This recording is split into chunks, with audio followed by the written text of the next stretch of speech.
हरियाली अमावस्या सावन मास में आती है और यह तिथि पितरों की पूजा, दान पुण्य और पवित्र स्नान के लिए महत्वपूर्ण है। इस दिन कई शुभ योग का संयोग बन रहा है, जिससे इसका महत्व और भी बढ़ जाता है। तो ऐसे में चलिए आज की वीडियो में जानते हैं कि इस वर्ष साल 2025 में हरियाली अमावस्या का पावन पर्व कब मनाया जाएगा। साथ ही वीडियो में ये भी जानेंगे कि इस दिन आपको अपने पितरों को प्रसन्न करने के लिए कौन कौन से विशेष उपाय करने चाहिए। ओम नमः शिवाय। जय श्री कृष्णा। आप सभी का सनातन धर्मसार चैनल पर बहुत बहुत स्वागत है। हरियाली अमावस्या सावन मास की महत्वपूर्ण तिथि है, जिसे सावन अमावस्या के नाम से भी जाना जाता है। यह सावन की शिवरात्रि के अगले दिन आती है और नवग्रह शांति तथा पितरों के पूजन के लिए बहुत ही महत्वपूर्ण और पुण्यकारी मानी जाती है। इस वर्ष सावन मास में हरियाली अमावस्या का पावन पर्व कब मनाया जाएगा, इस दिन पूजा का शुभ मुहूर्त क्या होगा, इस दिन स्नान और दान का सही समय क्या होने वाला है। तो चलिए वीडियो को शुरू करते हैं और जानते हैं। मित्रों देखिए, पंचांग के अनुसार सावन मास की अमावस्या तिथि यानी हरियाली अमावस्या की तिथि इस वर्ष 24 जुलाई को सुबह 2:29 से शुरू होगी और 25 जुलाई को रात 12:41 पर समाप्त होगी।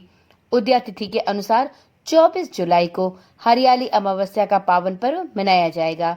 हरियाली अमावस्या पितरों की पूजा, दान पुण्य और पवित्र नदी में स्नान करने और ध्यान करने के लिए बहुत शुभ मानी जाती है।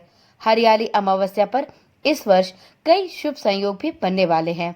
इस वर्ष हरियाली अमावस्या पर गुरु पुष्य योग, सर्वार्थ सिद्ध योग, अमृत सिद्ध योग जैसे अनेक शुभ योग बन रहे हैं।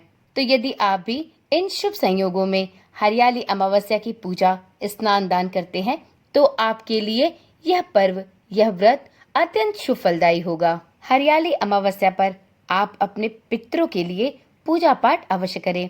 इस दिन हो सके तो आप पितरों के निमित्त तर्पण, स्नान ध्यान कर सकते हैं।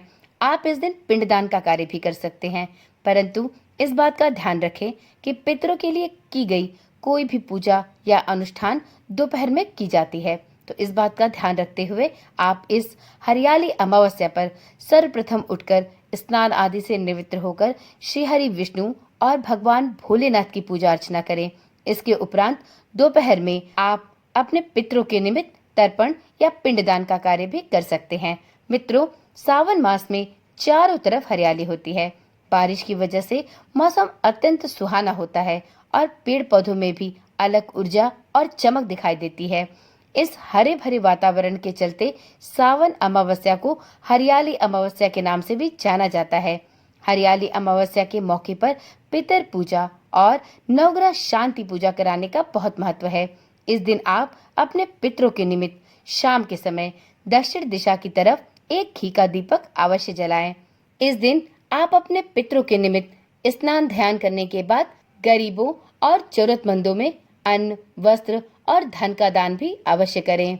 मित्रों, आप चाहें तो सावन माह में आने वाले हरियाली अमावस्या के दिन अपने पितरों और अपने आने वाली पीढ़ियों के लिए पौधों का रोपण भी कर सकते हैं। इस दिन आम, आंवला, नीम, बरगद, पीपल आदि के पौधे लगाने का बहुत महत्व है। जहां इन पौधों को लगाने से आपकी आने वाली पीढ़ी को इसके बहुत लाभ मिलेंगे, वहीं इस दिन लगाए गए पेड़ से आपके पितरों का आशीर्वाद भी आपको और आपके समस्त परिवारजनों को प्राप्त होगा। मित्रों, हरियाली अमावस्या के दिन पवित्र नदी में स्नान करना बहुत शुभ माना जाता है।